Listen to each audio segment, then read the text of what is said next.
Imagine a princess, draped in silks and jewels, living in a magnificent palace.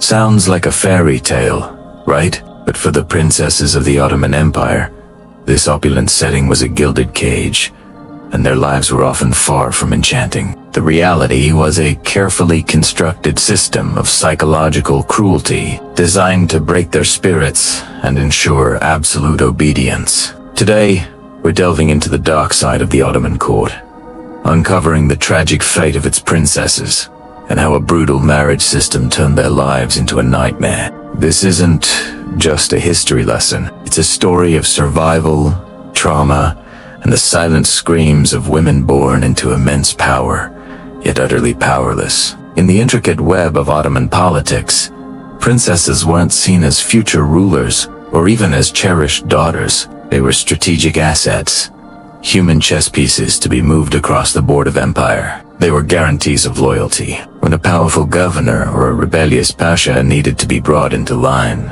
a marriage to a sultan's daughter was the ultimate chain. It was a gilded shackle, a constant reminder of who held the real power. The princess became a living symbol of the sultan's authority in a foreign household, a royal spy and a hostage all in one. Her happiness, her desires, her very self were irrelevant. Her purpose was to serve the state, and the state's interests were dictated by her father, the sultan. This cold political reality was the foundation upon which their entire existence was built. The process of preparing a princess for this fate was as systematic as it was cruel. It was euphemistically called Turville and Mubarak, which translates to sacred education, but in reality, it was a months-long conditioning program designed to systematically dismantle her identity. The goal was to erase every ounce of royal pride, every trace of individual will, and replace it with a single,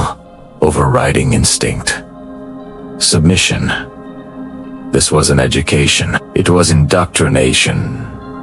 The palace, which should have been a home, became a training ground where a young woman's spirit was methodically broken piece by painful piece, until she was molded into the perfect, pliable bride for a man she had never met and would be forced to obey. Let's look at the story of one princess, Fatma Sultan, to understand just how harrowing this sacred education was. Her training began with intense physical exhaustion. She was forced into rigorous exercises until her body ached, a method to weaken her physical resistance and, by extension, her mental fortitude. Her freedom of expression was stolen. She was forbidden from speaking freely, restricted to a vocabulary of just 43 approved, submissive words. Imagine being a bright, articulate young woman, suddenly silenced, able to express only obedience, to prepare her for the marital bed. She was forced to rehearse intimate behaviors with life-sized mannequins. Every blush, every flinch, every hesitation meticulously recorded by tutors who judged her performance. It was a dehumanizing process, turning the most personal aspects of life into a staged play where she was the unwilling lead actress. The psychological torture didn't stop there. Fatma Sultan was subjected to public humiliation to shatter her royal ego. She was forced to serve her own father's concubines, women of lower status, acting as their handmaiden. She endured long periods of forced fasting and isolation, weakening her body and mind, making her more susceptible to control.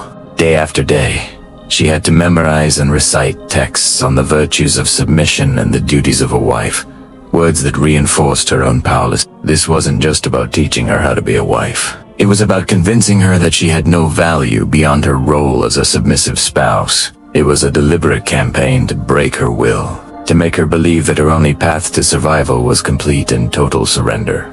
The wedding day, which for most is a joyous celebration, was for an Ottoman princess the final act of this tragedy. For the public, it was a magnificent spectacle. The streets of Istanbul would be filled with processions, music, and feastinga, grand display of the Sultan's power and generosity. But behind the closed doors of the palace, for the princess, it was a day of sentencing. The rituals and even the architecture were designed to reinforce her subjugation. For example, she would be led through a series of gates and corridors, each one symbolizing a further stripping away of her autonomy, a deeper descent into her new, constrained life. When she finally arrived at her husband's home, she wasn't greeted as an equal partner. She was delivered like a precious, but ultimately inanimate, object.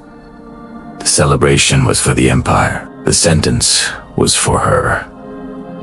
The wedding night was the culmination of this systematic psychological assault. For Fatma Sultan, the experience was so devastating that Ottoman records describe it with the term SMA and TAM, or total shock. This wasn't just fear or nervousness. It was a complete and catastrophic psychological collapse. Faced with the final, unavoidable reality of her fate, her mind simply broke. She experienced profound dissociation, a state where her consciousness detached from her body as a final, desperate survival mechanism.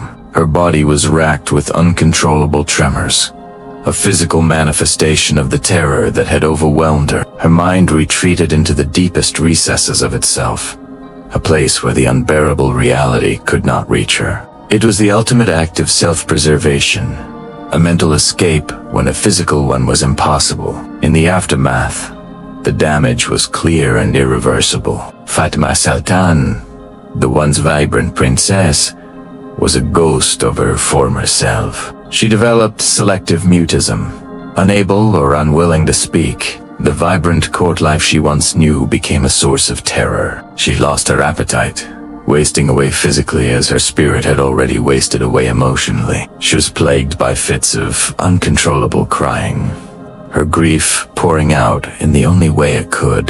The court physicians diagnosed her with a condition they called fear sickness, a paralyzing panic that seized her whenever she was near men, especially her husband. They might have called it Maiden's Melancholy, a poetic but dismissive term for what we would now recognize as severe, complex, post-traumatic stress disorder. The sacred education had been a success. It had created an obedient wife, but in doing so, it had destroyed the woman. Fatma's story, as horrifying as it is, was not unique. She was just one of many. The annals of the Ottoman Empire are filled with the whispers of princesses who suffered similar fates. Some, like Fatma, retreated into silence and madness. Others, in their desperation, sought a more permanent escape. There are accounts of princesses who tried to take their own lives, preferring death to a life of perpetual servitude and fear. Some even went to the extreme length of feigning their own death, hoping to orchestrate an escape from the palace and the fate that awaited them. These weren't isolated incidents of unhappy marriages.